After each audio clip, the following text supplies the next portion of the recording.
Hi hello ಎಲ್ಲರಿಗೂ ನಮಸ್ಕಾರ. ಲತಾಶ್ರೀ ಪಾಕಶಾಲೆ ವಿಲಾಗ್ಗೆ ಸ್ವಾಗತ. ಬೆಳಗ್ಗಿನ ಬ್ರೇಕ್ಫಾಸ್ಟ್ ಮತ್ತು ಲಂಚ್ ಬಾಕ್ಸಿಗೆ ಈಜಿ ಆದಂಥ ಅವರೆಕಾಳಿನ ಶಾವಿಗೆ ಬಾತ್ ಮಾಡುವುದು ಹೇಗೆ ಅಂತ ನೋಡ್ಕೊಳ್ಳೋಣ ಬನ್ನಿ. ಅವರೆಕಾಳಿನ ಶಾವಿಗೆ ಬಾತ್ ಮಾಡೋದು ಹೇಳ್ಕೊಡ್ತಾ ಇದ್ದೀನಿ.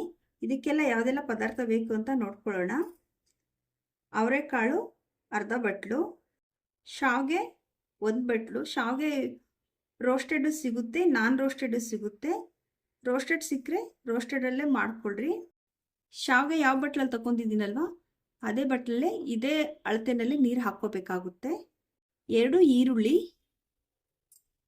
2 ಸ್ಪೂನು ಹಸಿ ಕೊಬ್ಬರಿ ತುರಿದಿರೋದು, 1 ಟೊಮೊಟೊ ಹೆಚ್ಚಿರೋದು, 10 ಬೀನ್ಸು ಚಿಕ್ಕದಾಗಿ ಕಟ್ ಮಾಡಿದ್ದೀನಿ, 1 ಕ್ಯಾರೆಟು ಚಿಕ್ಕದಾಗಿ ಹೆಚ್ಚಿರೋದು, ಒಗ್ಗರಣೆಗೆ ಕರಿಬೇವಿನ ಸೊಪ್ಪು, ಕೊತ್ತಂಬರಿ, ಪುದೀನ, ಹಸಿಮೆಣಸಿನ್ಕಾಯಿ 3 ಕಟ್ ಮಾಡಿರೋದು, ಹಾಗೆ ಶುಂಠಿ ಬೆಳ್ಳುಳ್ಳಿ ಪೇಸ್ಟ್ ಬೇಕಾಗುತ್ತೆ.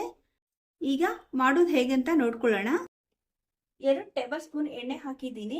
ಎಣ್ಣೆ ಬಿಸಿ ಆಗಿದೆ. ಕರಿಬೇವಿನ ಸೊಪ್ಪು ಹಾಕೊಳ್ತಾ ಇದ್ದೀನಿ. ಈರುಳ್ಳಿ ಸೇರಿಸ್ಕೊಳ್ತಾ ಇದ್ದೀನಿ. ಹಸಿಮೆಣಸಿನ್ಕಾಯಿ ಸೇರಿಸ್ಕೊಳ್ತಾ ಇದ್ದೀನಿ. ಅವರೆಕಾಳು ಸೀಸನಲ್ಲಿ ಅವರೆಕಾಳು ಶಾವಿಗೆ ಬಾತ್ ತುಂಬ ಚೆನ್ನಾಗಿರುತ್ತೆ. ವೆರೈಟಿಯಾಗಿ ಟೇಸ್ಟ್ ತುಂಬ ಚೆನ್ನಾಗಿರುತ್ತೆ. ಈರುಳ್ಳಿ, ಹಸಿಮೆಣಸಿನ್ಕಾಯಿ, ಕರಿಬೇವಿನ ಸೊಪ್ಪು ಎಣ್ಣೆಯಲ್ಲಿ ಚೆನ್ನಾಗಿ ಫ್ರೈ ಆಗಿದೆ. ಅರ್ಧ ಸ್ಪೂನ್ ಬೆಳ್ಳುಳ್ಳಿ ಶುಂಠಿ ಪೇಸ್ಟ್ ಹಾಕ್ಕೊಳ್ತಾ ಇದ್ದೀನಿ. ಆಯಿಲಲ್ಲಿ ಚೆನ್ನಾಗಿ ಸ್ವಲ್ಪ ಫ್ರೈ ಮಾಡ್ಕೊಳ್ಳೋಣ. ಶುಂಠಿ ಬೆಳ್ಳುಳ್ಳಿ ಪೇಸ್ಟ್ ಚೆನ್ನಾಗಿ ಆಯಿಲಲ್ಲಿ ಫ್ರೈ ಆಗಿದೆ. ಈಗ ಅವರೆಕಾಳು ಸೇರಿಸ್ಕೊಳ್ತಾ ಇದ್ದೀನಿ. ಅವರೆಕಾಳು ಮುಂಚೆನೆ ತೊಳೆದ್ಬಿಟ್ಟು ಇಟ್ಕೊಂಡಿದ್ದೆ. 1 ನಿಮಿಷ ಚೆನ್ನಾಗಿ ಫ್ರೈ ಮಾಡ್ಕೊಳ್ಳೋಣ. ಈಗ ಕಟ್ ಮಾಡಿರೋ ಬೀನ್ಸ್ ಸೇರಿಸ್ಕೊಳ್ತಾ ಇದ್ದೀನಿ. ಕ್ಯಾರೆಟ್ ಬೀನ್ಸ್ ಒಟ್ಟಿಗೆ ಸೇರಿಸ್ಕೊಳ್ಳೋಣ. ಚೆನ್ನಾಗಿ ಫ್ರೈ ಮಾಡ್ಕೊಳ್ಳೋಣ. ಸ್ವಲ್ಪ ತರಕಾರಿ ಬೇಕಿದ್ರೆ ಇನ್ನು ಸ್ವಲ್ಪ ಬೇರೆ ಬೇರೆ ತರಕಾರಿ ಎಲ್ಲ ಆ್ಯಡ್ ಮಾಡ್ಕೋಬಹುದು. ಹಸಿ ಸ್ಮೆಲ್ ಹೋಗೋವರೆಗೂ ಹೀಗೆ ಚೆನ್ನಾಗಿ ಫ್ರೈ ಮಾಡ್ಕೋಬೇಕಾಗುತ್ತೆ. ಈಗ ಟೊಮೊಟೊ ಸೇರಿಸ್ಕೊಳ್ಳೋಣ. ಮಸಾಲೆ ಪೌಡರ್ ಬೇಕಿಲ್ಲ, ಯಾವುದೇ ಮಸಾಲೆ ಇಲ್ಲದೇನೆ ಹಾಗೇನೆ ಮಾಡ್ಕೋಬಹುದು. ರುಚಿಗೆ ತಕ್ಕಷ್ಟು ಉಪ್ಪು ಸೇರಿಸ್ಕೊಳ್ಳೋಣ. ಎಲ್ಲವೂ ಹೀಗೆ ಮಿಕ್ಸ್ ಮಾಡ್ಕೊಳ್ಳೋಣ. ಚೆನ್ನಾಗಿ ಬೆಂದಿದೆ. ಈಗ ನೀರು ಸೇರಿಸ್ಕೊಳ್ಬೇಕಾಗುತ್ತೆ. ಶಾವಿಗೆ ತಗೊಂಡಿರೋ ಕಪ್ಪಲ್ಲೇ ನೀರು ಹಾಕ್ಕೊಳ್ತಾ ಇದ್ದೀನಿ. 1 ಕಪ್ಪಷ್ಟು ಶಾವಿಗೆ ತಗೊಂಡಿದ್ದೆ. ನಾನು 2 ಬಟ್ಲು ನೀರು ಹಾಕ್ತಾ ಇದ್ದೀನಿ. ಇದರಿಂದನೇ ಅಳತೆ ಮಾಡಿ ಹಾಕ್ಕೋಬೇಕು. ನೀವು ಶಾವಿಗೆ ಯಾವ್ದ್ರಲ್ಲಿ ತಗೊಳ್ತೀರಾ ಅಳತೆ ಅದರಲ್ಲೇ ನೀರು ಹಾಕ್ಕೊಳ್ಳಿ. ಕರೆಕ್ಟಾಗಿ ಮೆಜರ್ಮೆಂಟ್ ಬರುತ್ತೆ. ತುಂಬ ಚೆನ್ನಾಗಿ ಉದುರಾಗಿ ಬರುತ್ತೆ. ಬೆಳಗಿನ ತಿಂಡಿಗೆ ತುಂಬ ಚೆನ್ನಾಗಿರುತ್ತೆ. ರಾತ್ರಿ ಡಿನ್ನರ್ ಕೂಡ ನೀವು ತರಕಾರಿ ಜೊತೆ ಈ ಥರ ಮಾಡ್ಕೊಂಡ್ರೆ ತುಂಬ ಚೆನ್ನಾಗಿರುತ್ತೆ. ಅವರೆಕಾಳು ಇಲ್ಲ ಅಂತ ಅಂದರೆ ತರಕಾರಿನಲ್ಲಿ ಕೂಡ ನೀವು ಮಾಡ್ಕೋಬಹುದು ಶಾವಿಗೆ ಬಾತ್.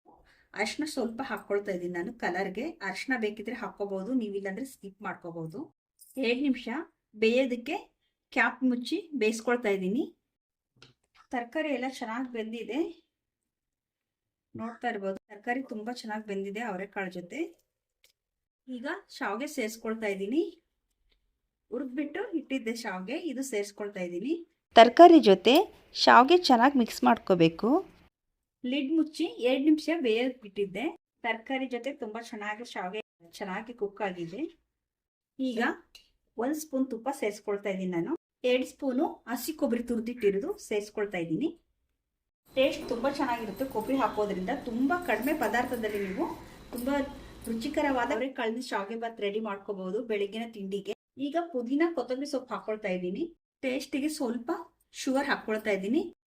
ನಿಮಗೆ ಶುಗರ್ ಬೇಕು ಅಂತಂದ್ರೆ ಹಾಕ್ಕೋಬಹುದು, ಇಲ್ಲಾಂದ್ರೆ ಬೇಡ. ಉದುರಾದ ಅವರೆಕಾಳಿನ ಶಾವಿಗೆ ಬಾತು ತುಂಬ ಈಸಿಯಾಗಿ ಮಾಡ್ಕೋಬಹುದು ನೀವು.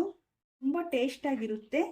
ಬಾಕ್ಸಿಗೆ ಕೂಡ ನೀವು ಇದು ಹಾಕ್ಬೋದು, ಮತ್ತೆ ರಾತ್ರಿ ಡಿನ್ನರ್ ಕೂಡ ನೀವು ಮಾಡ್ಕೋಬಹುದು. ತುಂಬ ಚೆನ್ನಾಗಿ ಇರುತ್ತೆ, ಈಸಿಯಾಗಿ ಮಾಡ್ಕೋಬಹುದು ನೀವು.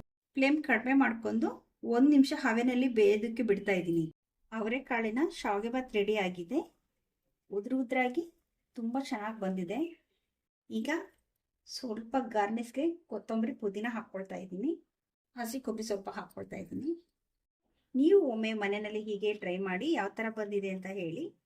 ಈ ವಿಡಿಯೋ ಇಷ್ಟ ಆದರೆ ಲೈಕ್ ಮಾಡಿ, ಶೇರ್ ಮಾಡಿ, ಕಾಮೆಂಟ್ ಮಾಡಿ. ಇನ್ನಷ್ಟು ಹೊಸ ಹೊಸ ರೆಸಿಪಿ ಬೇಕು ಅಂದರೆ ಲತಾಶ್ರೀ ಪಾಕಶಾಲೆ ವಿಲಾಗ್ಗೆ ಸಬ್ಸ್ಕ್ರೈಬ್ ಮಾಡ್ಕೊಳ್ಳಿ.